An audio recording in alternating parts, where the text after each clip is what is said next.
If we win, do we have to pay taxes on it? Under $600. And I think one person left, so the odds are very good of winning. Okay, well, I think I've met everybody, but I'm Amy Pennekamp. Work for Bill, been working for Bill for 10 years. 10 years just this September, so.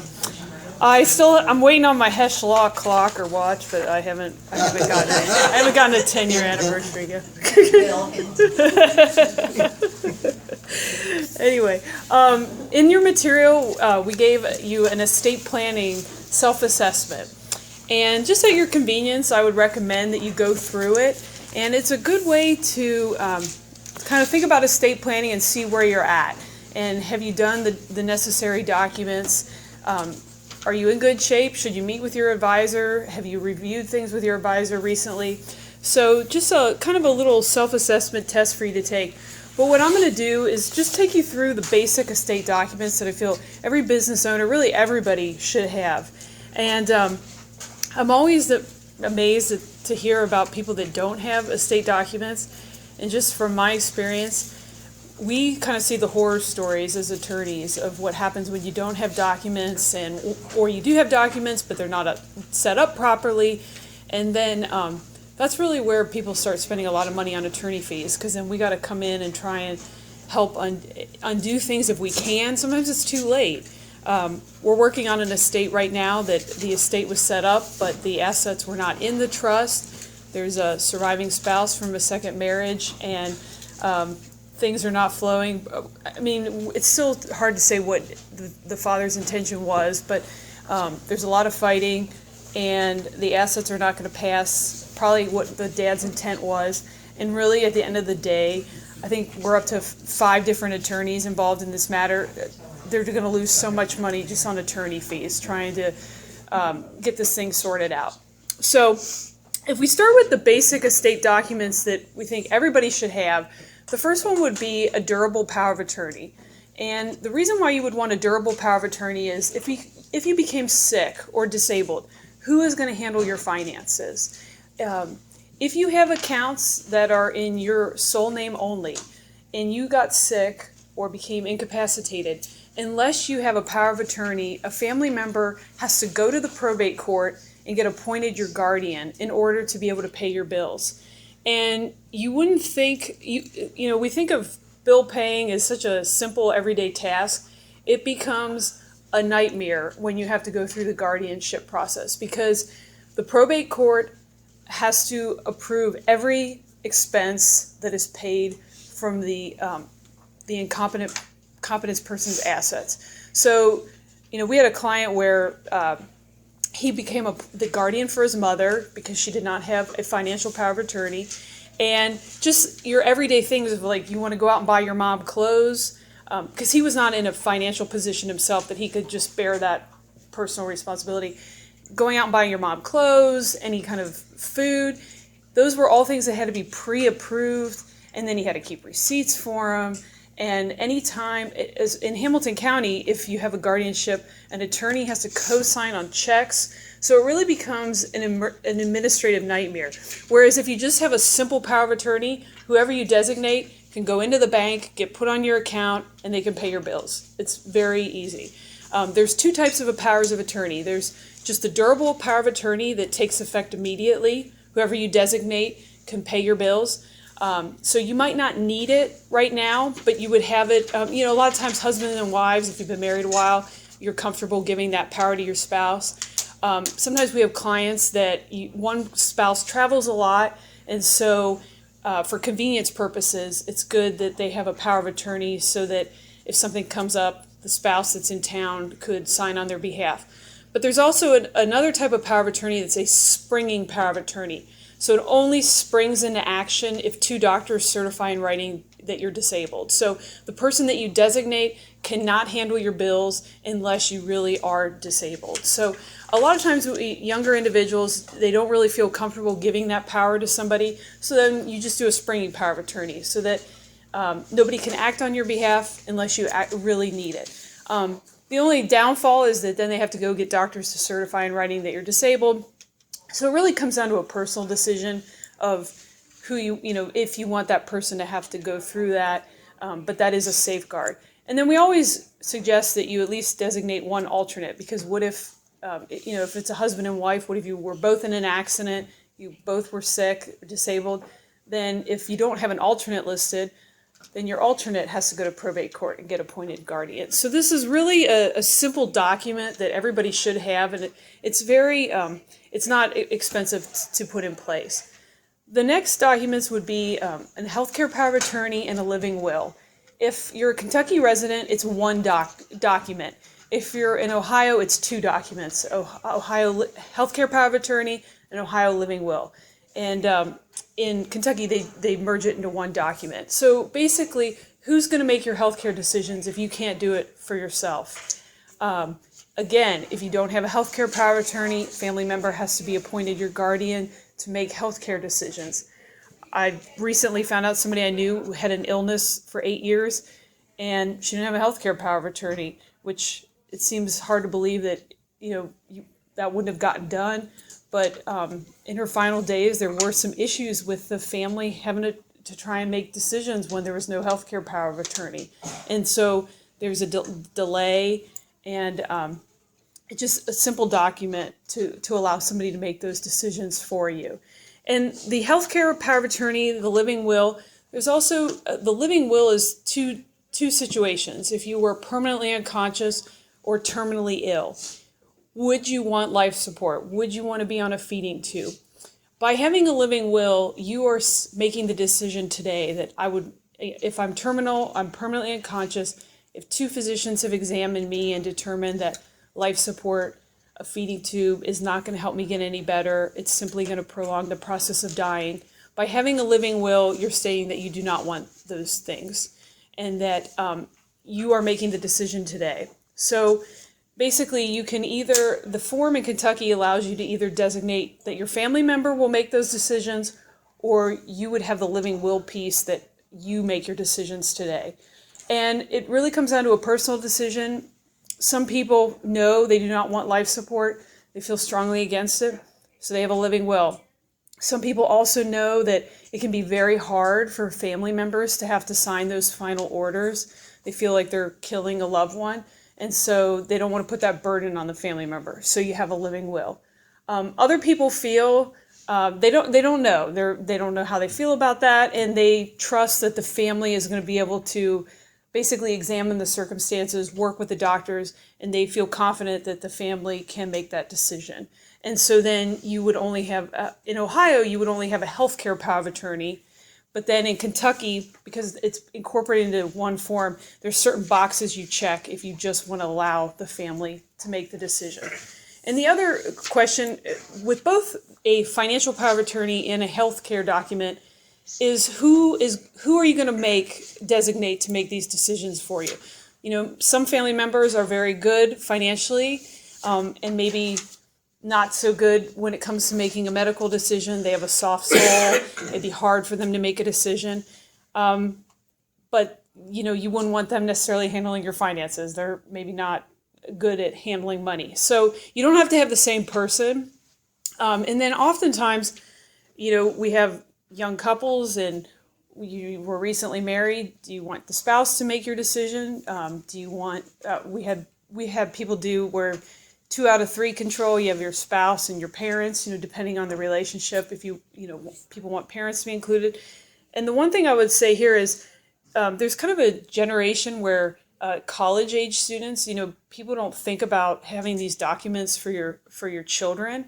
But it really is an issue if you have a child that's in college, because they are an adult, that if they don't have these documents, then there's issues with, if a child got injured or hurt, the parent having limitations on being able to get access to their medical records or make any kind of decisions. So I think that's kind of a group of people that maybe we don't think about that needs these documents, but they really should have them, because unless your child's a minor, you legally cannot make their healthcare decisions for them. So those are just really simple documents that everybody should have in place that you need while you're living. And then the third thing that everybody hears probably the most of for estate planning documents would be a last will and testament. And last will and testament is basically where you express your wishes of who would receive your property, who's going to be the executor of your estate. This is the person that will be basically paying all your final bills and carrying out the wishes in your will. And also, if you have minor children, the will is where you would designate who's going to be the guardian of your children. And so I think it's very important that if you have minor children, it's very important that you have a will, because we have had instances where somebody passes away, they didn't have a will, and then you have different family members coming forward wanting to be appointed the guardian of your children, and sometimes the intentions are not the greatest. I have seen it where people want to get the Social Security check. They need the Social Security check that the child's going to receive, so they want to be the guardian. So ultimately, the probate court determines who's going to be the guardian, but if it's in your will of what your wishes are, as long as that person is a suitable adult and they don't have any drug, alcohol, or history of abuse, any kind of felonies, the court will give deference to your selection. So that's why it's just very important to have a last will and testament, if nothing else, to designate who's going to raise your children. Bill's going to talk about why you may or may not need a trust, and that would, the basic will is you're going to leave the property to whoever you designate in your will. But then there are considerations of whether or not you may need a trust to distribute your assets to loved ones. But a lot of people don't realize that if you don't have a will, the state has a will for you, and you may or may not like what the state has set up for you. And that's basically the laws of intestacy. And so in Kentucky, there's some special provisions for surviving spouse, but if you had no beneficiaries designated and everything passed under state law because you did not have a will in place, then 50% goes to your spouse and 50% goes to your children. And so I think Kentucky try to simplify the law to make sure that if it's a blended family, that children are not excluded. But most likely, if your spouse is the parent of your children, you would want everything to go to the spouse, not 50% to the children, 50% to the spouse. Ohio has a more complex system set up to account for blended families, and it's based on how many children are with the spouse, the father or the mother is their spouse, and then if they're children from another relationship. So they do a calculation in Ohio, but if you don't have a will, then state law controls. So sometimes we have clients who the natural heirs are going to be their parents, elderly parents. And that's going to be my next topic, Medicaid planning. But if you leave money to your parents in a will, or if you leave it under the laws of intestacy, then it's just more money added to their estate that if they went into a nursing home that would have to be spent on their nursing home care. And so in those cases, a lot of times you'd rather leave it to your siblings with the understanding that they're going to take care of your parents, as opposed to parents just being unintentional beneficiaries. So it's important to know what the state provides based on your situation. And if you don't like it, you really should have a will, at least a basic will, to provide for who you would like your property to be left to. And the last topic in estate planning would be just beneficiary designations, that a lot of assets that you have don't even pass under a will. Life insurance policies, if you have a beneficiary designation, life insurance automatically goes to that person. If you have a 401k, IRA, Roth IRA, any retirement plans, whoever you designate will receive those assets. So it's really important that you sit down with an advisor and kind of review your overall estate plan to make sure that the beneficiaries you want are receiving the property. Because a lot of times somebody will come in and they want to do a will, they want to leave everything to their 3 children. But then they had a life insurance policy that they quickly signed up for, and they just put 1 child down on the policy. And so that policy would then automatically go to that child. It would not be split 3 ways. And although we'd like to think that our our beneficiaries are going to do the right thing and split it equally among everybody, I can tell you for the most part it doesn't happen.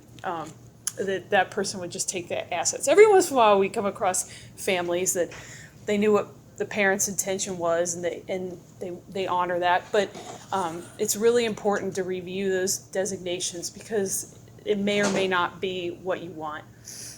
And the other important thing with your 401ks, IRAs, Roth IRAs, 401ks and IRAs, there are tax advantages depending on if you designate a beneficiary. So there's special rules for the surviving spouse that allow them to take your 401k and IRA and do a rollover and take it out over their life expectancy.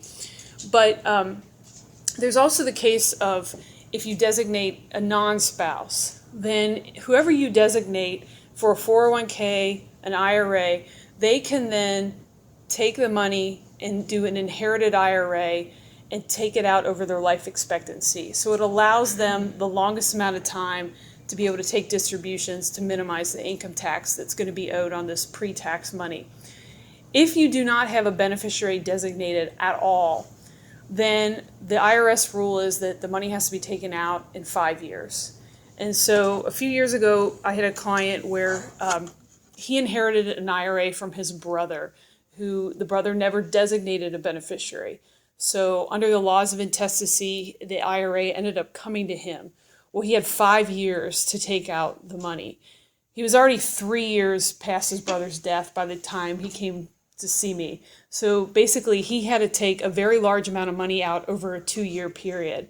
And both he and his wife they were both working, high-earning individuals. And so they didn't have the opportunity to take this money out over a longer period of time. So they were going to get killed on taxes in this 2-year period. So I think a lot of people don't realize that there's special rules, tax advantages to having a beneficiary designated. And so it's really important that you review those with an advisor to make sure that the right person is receiving the assets and that you're also maximizing the tax savings that's out there. I don't know if anybody has any questions about these documents before I go on to Medicaid planning, which is kind of shifting focus.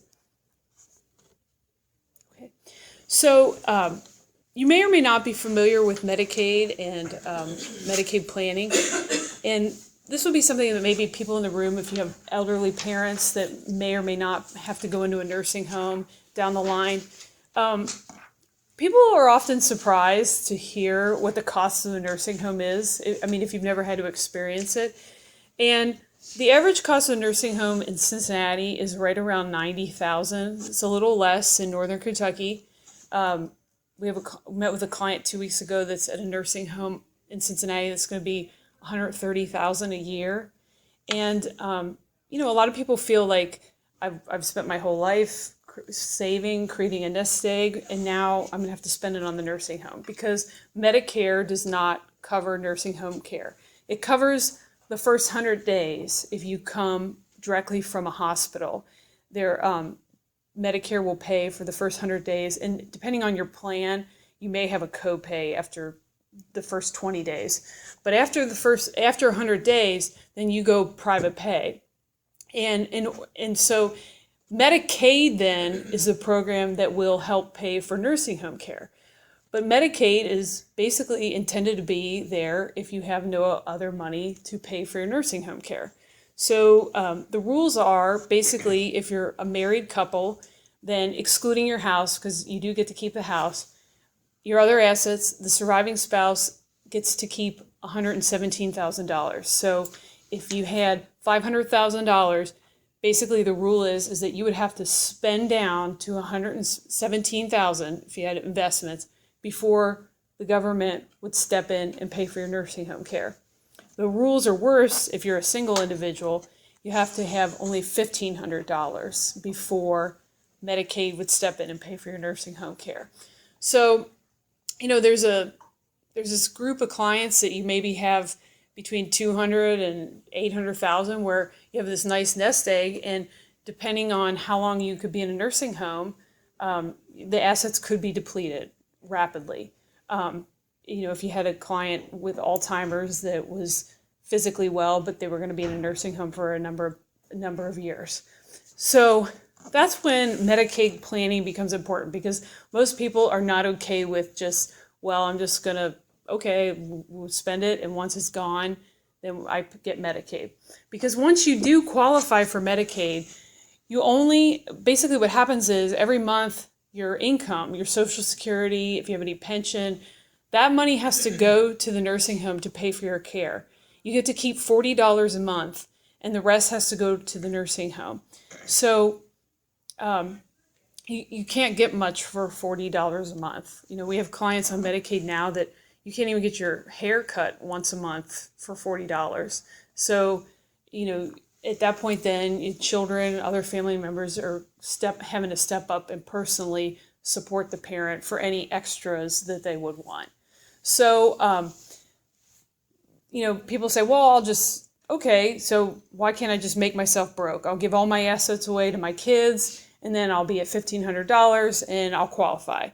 Well, Medicaid has a 5-year look-back rule that basically when you go in to apply for Medicaid, they look back 5 years to see if you made any transfers for less than fair market value to family members, so any gifts. So if you did that, if you made any gifts, then basically Medicaid will impose a penalty period going forward, and then it would hurt the parent would not be eligible for Medicaid, and now who's going to pay for it if you're not willing to give the money back? So because we have this 5-year rule, in order to do any Medicaid planning to try and salvage assets, it really does require advanced planning.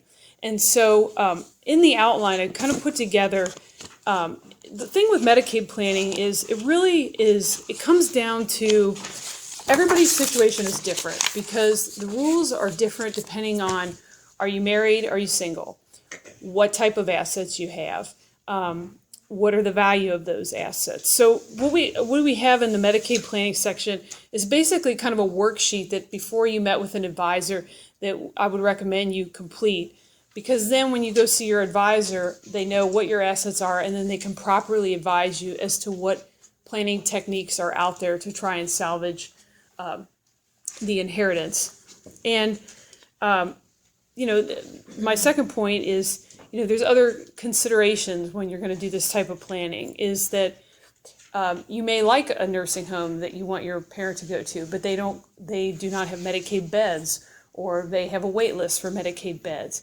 So it's important to kind of identify maybe your top 3 choices of where the individual would want to go, because the first choice, it might not work out depending on if they have Medicaid beds and if they're available. And then what is the monthly cost of care? Because you have to put together a budget of, okay, so how much is it going to cost? How much money do I have? How long is it going to take before we run out of money? And your current living expenses. And then basically when you meet with an advisor, they can go through the rules. And so, you know, I already talked about the fact that if you're a single individual, you can only have $1,500. Married couple, the spouse gets to keep $117,000. Then there's also an income test that you have to qualify for. So basically, if the cost of care at the nursing home is $7,000 a month, but your Social Security, you have a really good pension, other assets, your monthly income is $8,000 a month, you're not going to qualify. You basically have to use your income. So those are the 2 tests.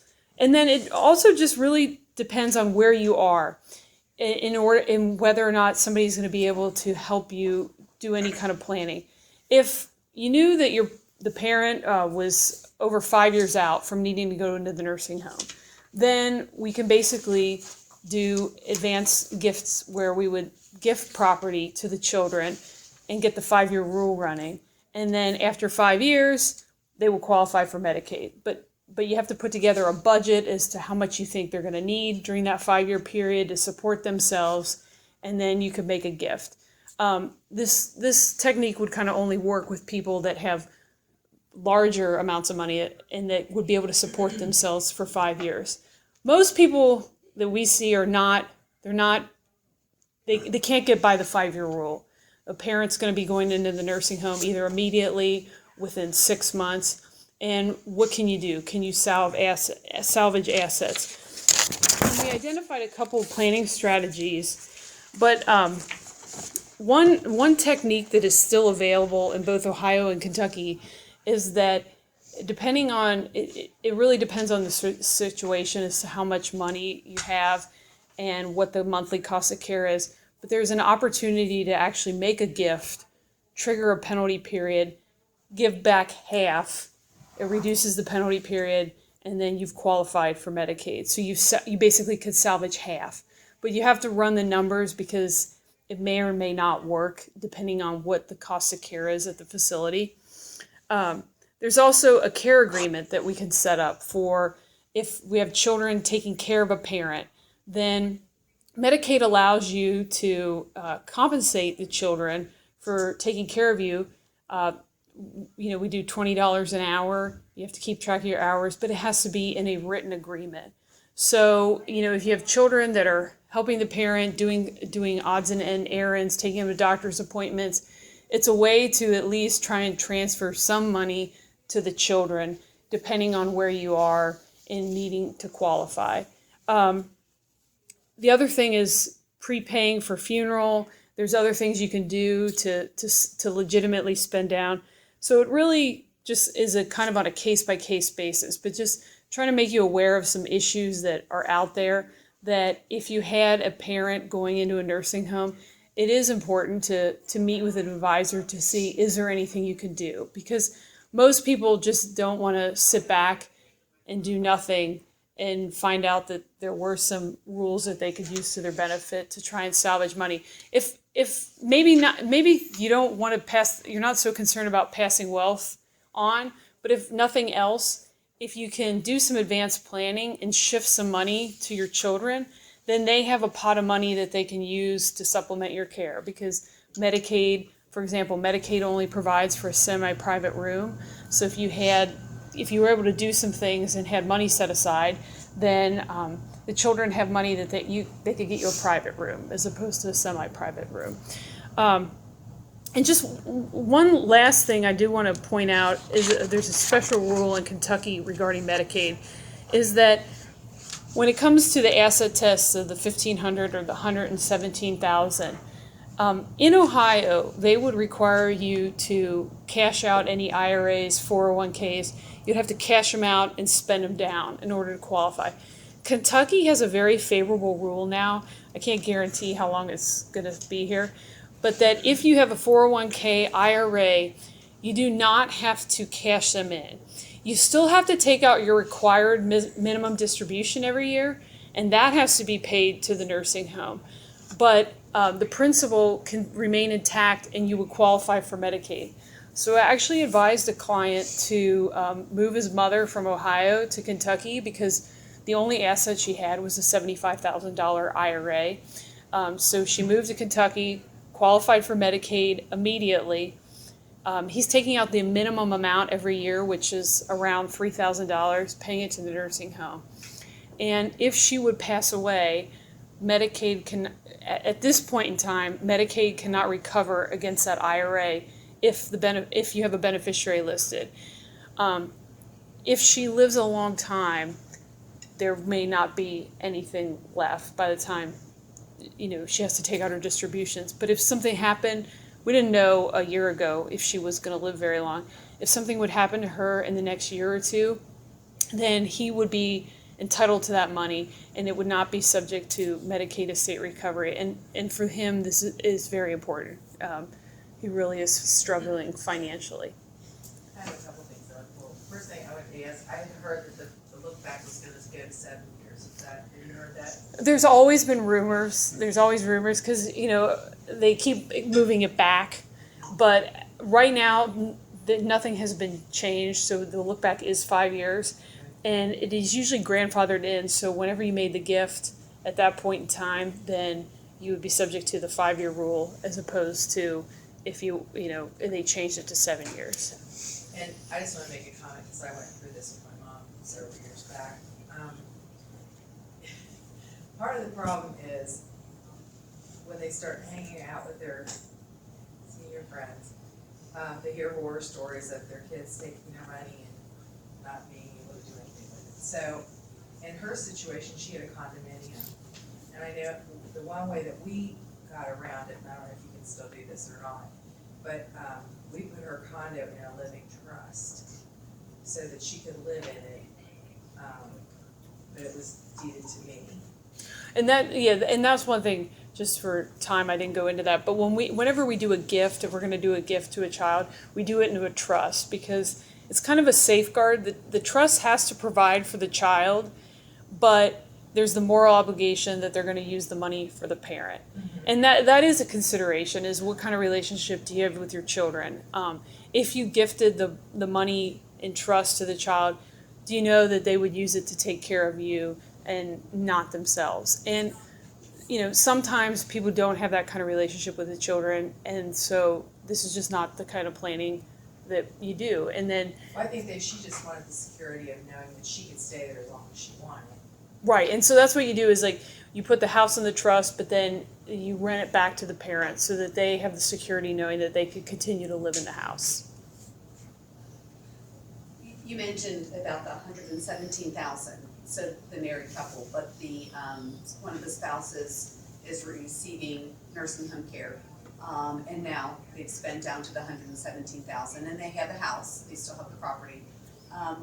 Does that begin, whether you're in Ohio or Kentucky, does that begin the almost payment due for the care that he has received when she passes away?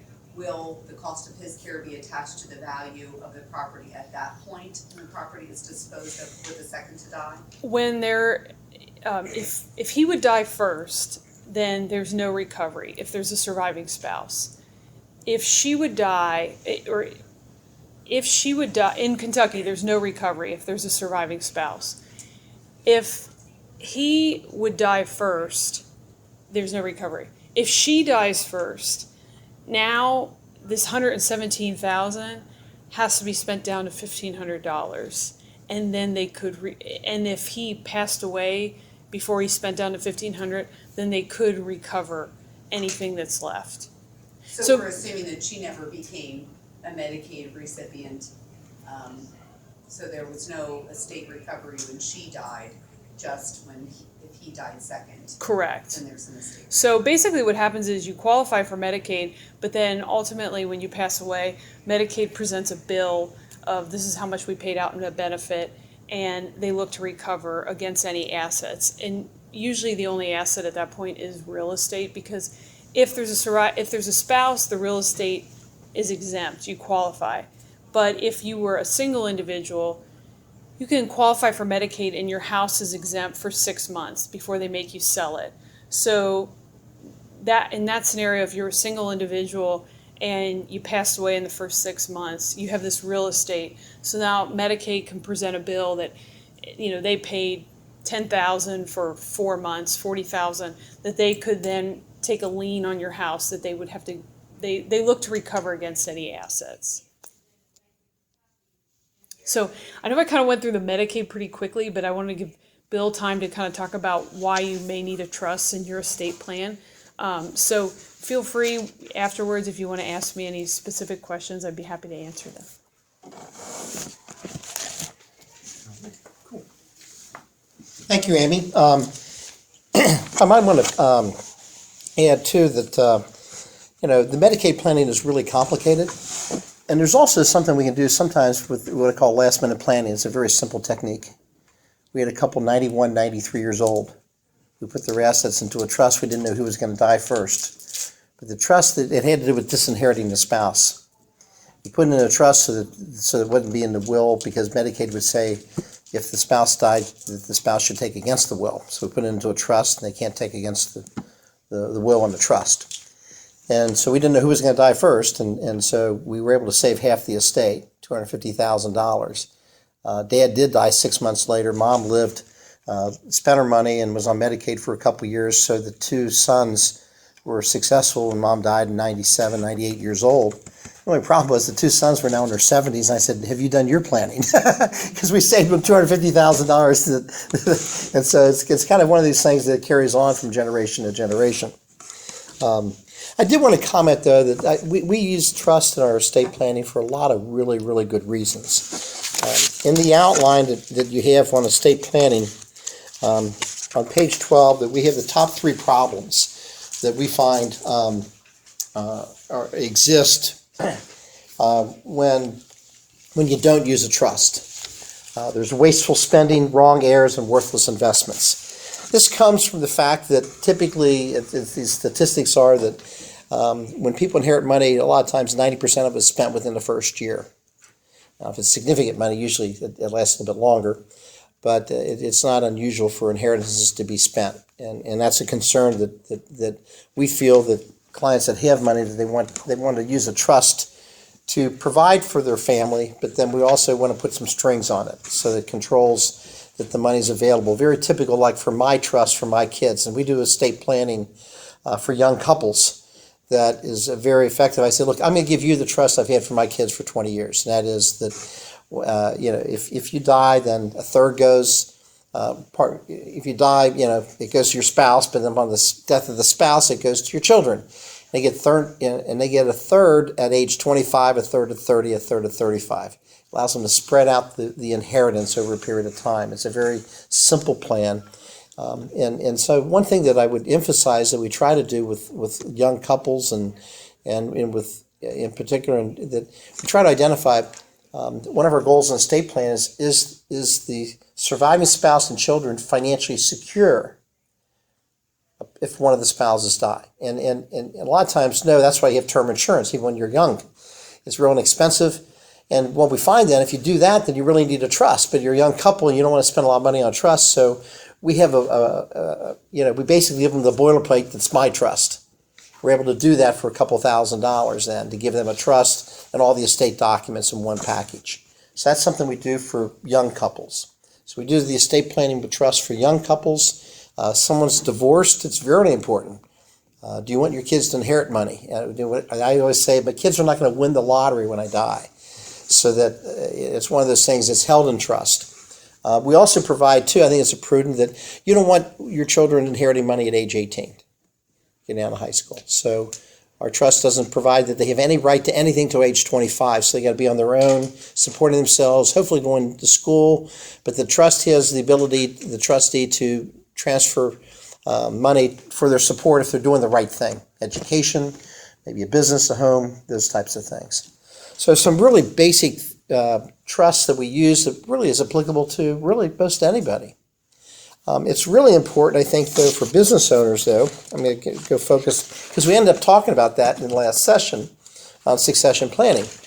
How we use the trust to control what happens with the family business upon the death of mom and dad.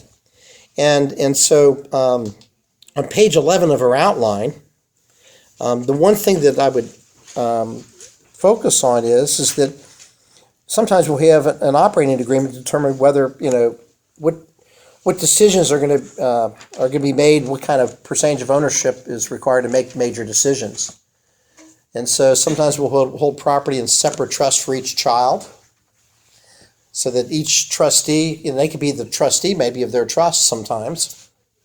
But we use that in order to, sometimes what we're trying to do is keep the asset in trust that's not going to be, upon their death, it's going to go on to the next generation, to the grandchildren. That's a big concern business owners have, that they don't want to be in business with their son or daughter-in-law. It's very typical, not unusual. And so if you do a simple estate plan that just says, if the asset is owned by the children, that just then directly, then upon their death, it could go, what's going to happen? Sometimes it could go to the spouse. Also, there's an issue with, just trying to provide for, what if the business is going to be sold? Who's going to be making those decisions? So sometimes we'll use a trust that will have major decisions. We'll identify, depending upon the dynamics of the family. There's always sometimes some children in the business and some children that are not in the business. Do you want to? How do you make that decision? Because sometimes you don't have enough assets so that the children not in the business really own stock in the company. So what do you do with that issue? Okay, it gets very complicated. So every situation we find is very unique, so we have to kind of really identify with the business owner, mom, dad, and even the key children that are in the business, how do they want to handle this? I just had a conversation last week with a business owner. He's in his 30s, owns 50%. Dad's 70 years old now. He owns 50%. Okay, now Dad's getting a little bit older now, not really not attuned to the company. And the son is really the key person at age 35. This company's, it's a $10 million company now, making good money. What happens, I was talking to the son, what happens if something happens to you? And we got documents in place, basically they're 50-50, and you want your dad running the business now? He had to start thinking about that. He said, we need to meet in January. He's got some key people. He's got a succession plan in place. He was trying to work, he's doing the right things. He's trying to make himself less valuable to the company because it's a larger company, but it also provides for the opportunity if he's become sick or disabled, that who's going to run the company? Now, he's young and, he's not going to die, of course. We're not going to die, right? So, but I do say that, you're 3 times more likely to be disabled. So it becomes a real important issue, I think, in a business where you have the parent and the child that own the company, as to what's going to happen if the key person, becomes disabled. Who's going to run this company? What's going to happen? And sometimes there is key man disability insurance as well as key man life insurance. So sometimes we use insurance to fund that risk. Depends on the resources of the company. I did talk about, and it's in the outline, about the real estate, and I use that a lot, because sometimes it's hard to divide the property between the children. So sometimes the children in the business get the business, and the children that are not in the business get the real estate. And that can go either way, if you know what I'm saying, because every business has ups and downs. And, it could be bad that the kids got the business because the real estate can be sold whether the business goes out of business or not. So there's always that issue that mom and dad have to figure out in their estate plan how they want to divide this up between the kids in the business and the kids outside the business. And if something happens, what's really fair and equitable? If you are going to leave the estate plan to the children outside the business, the real estate, I recommend a long-term lease. They could really hold the business captive. The kids not in the business could now own the real estate where the business is located. It's a key location, like a big warehouse or something. You aren't going to relocate. Okay, so sometimes in part of our succession plan, we use, we have a trust, but we also will make sure we have a long-term lease. So the business knows that they're going to be able to stay there, and they have the ability to continue to operate there, and they're not going to be held hostage by their siblings down the road. So it gets a little bit complicated. We have to look at all sides of the issues to try to identify, and that's why we really, it's all about communication and identifying what ifs, and trying to make sure that we got a structure in place, which is what Amy and I just did a couple days ago. This client that has been in business we've been doing a succession plan for 3 years. We laid it all out, outlined everything, because he also has a significant other. So it's not a spouse, it's not a second spouse, it's a significant other that he's providing for, that they've been in a relationship for a long time. So life is complicated. So I try to identify, this is what your kids get, and this is what the significant other gets, and then upon the death of the significant other, it goes to your children's trust. Also, that the assets for the significant other are not invaded. It'll provide income, but we're not going to just deplete it unless that person depletes their other assets. We also have a provision if there's a nursing home issue that we've protected that trust, that if that person has to go in a nursing home, that those assets are protected against the nursing home, that there will not be distributions for a nursing home, Medicaid.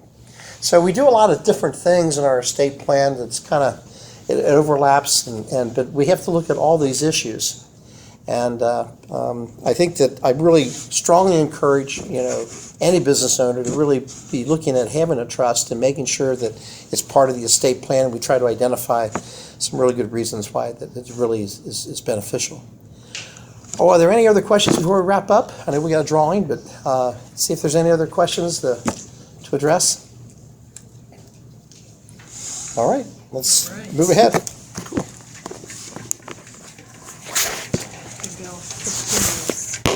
Here we go. Yeah. There's one. We got. It is Mark. All right. There you go, Mark. And then we got.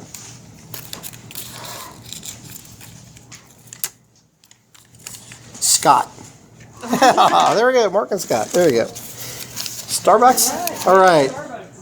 Well, thank you. You can follow up with us if you have any other questions. There is actually a free consultation for an hour for if you want to follow up with us. So contact Amy or me. We'll be glad to meet with you and do some follow-up from this summer if you have any questions. But the whole purpose here was to try to give you a lot of good information to go to your advisors, whether it's your attorney, your CPA, your financial planner, and you can use this as a tool then to do the things, and it's a good time to do your New Year's resolution. So good luck, have a Merry Christmas, and Thank you, Happy New everybody, Year. for coming. all right, thank you.